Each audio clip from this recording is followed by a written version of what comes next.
morning, everyone. Today we're going to focus on shoulder openers. Again, moving through those 3 levels of shoulder openers. So the first level for shoulder openers would be a symmetrical shoulder opening. The second level would be an asymmetrical shoulder opening where there's support. And the third level is an asymmetrical shoulder opening without support. So go ahead and work through one option for each of those groups. So first, for a symmetrical shoulder opener that I really like is to bring the tops of the hands to the mat and the palms spin up, the fingers reach back. Right?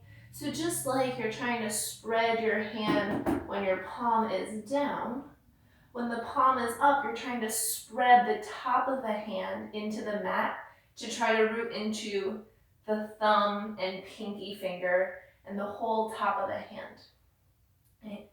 So then from here, to make this more of a shoulder opener, you'll have your feet hip distance apart.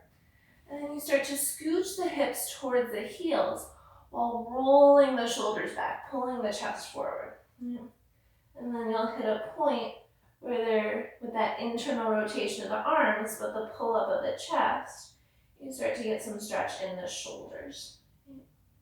So you can keep this more supported with the hips down.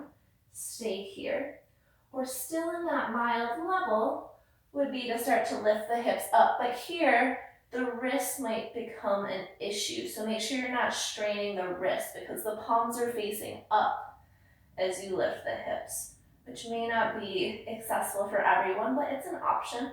And you want to keep the chest lifted, hips lifted, and again, hips can always stay down with the chest pulling up.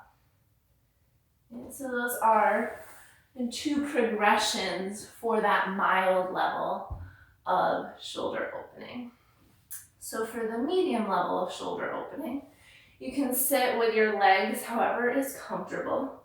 If they're asymmetrical legs, you'll change halfway through. So for asymmetrical shoulder opening, we'll do Gomukhasana arms, cow face pose arms. So you could even do the legs as well if you're familiar with Gomukhasana legs. Otherwise, just sit cross-legged in Sukhasana legs. Yeah. So coming into Gomukhasana arms, the left arm is going to reach up. Right? So the same arm as your top leg if you're doing Gomukhasana legs.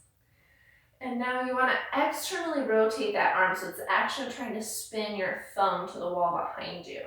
And you want to keep that external rotation as your hand drops down your back. A lot of times there's that tendency to want to wing the arm open because the elbow will go further back, but you want to try to resist that and draw the inner elbow up as the outer arm draws forward.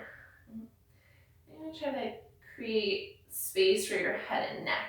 So the elbow is drawing up and back to try to avoid pushing on the head. Yeah.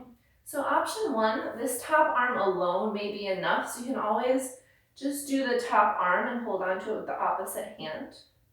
Or for full Gomukhasana arms, now the right arm can reach out to the side with the thumb spinning down, so now this arm is internally rotating. And the elbow can bend and go up the back. You can always bring a strap between the hands, or maybe the hands meet.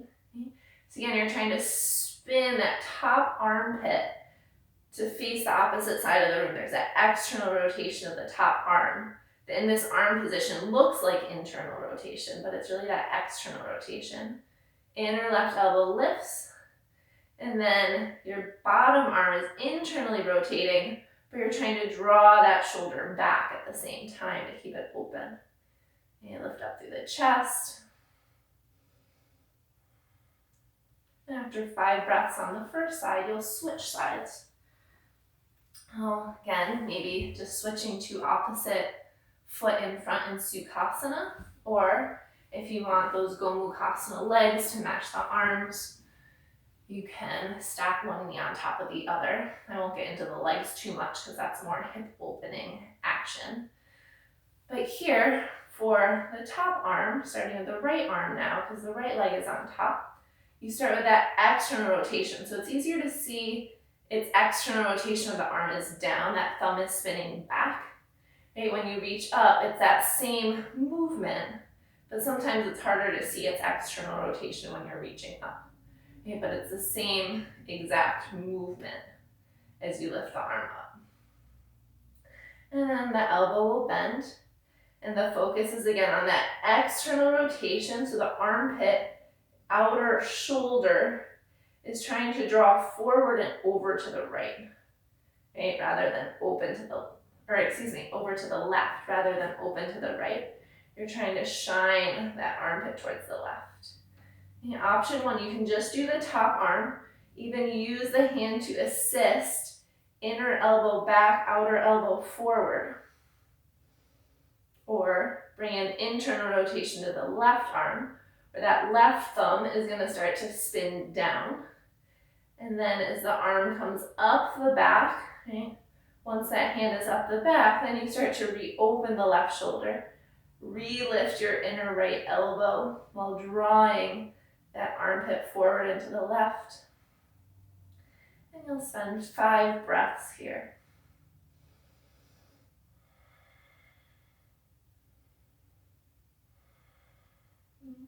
And then coming into that more intense level is where the hands are unsupported when you are in that shoulder opener.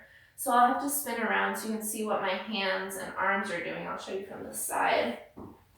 You can actually still do it with Gomukhasana hands, so that more intense level is only accessible if your hands can meet in that medium level. Otherwise, keep working in that medium level. Yeah. So if you're in these Gomukhasana arms where the hands meet, check you have the same exact actions going on in the arms, but now the hands can start to draw away from the back. Okay, so it's unsupported at Adi Matra intense level. Make sure you're not pulling anything in your rotator cuffs and your shoulder sockets. And you spend 5 breaths on the first side, and then switching sides.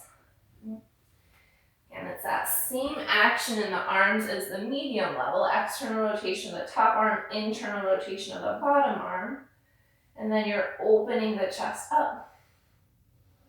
And then moving toward that intense level would be to draw the hands away from the back.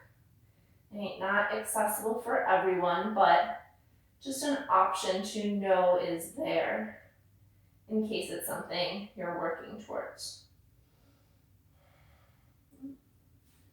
So those are those 3 levels of shoulder openers. As always, reach out with any questions and take care.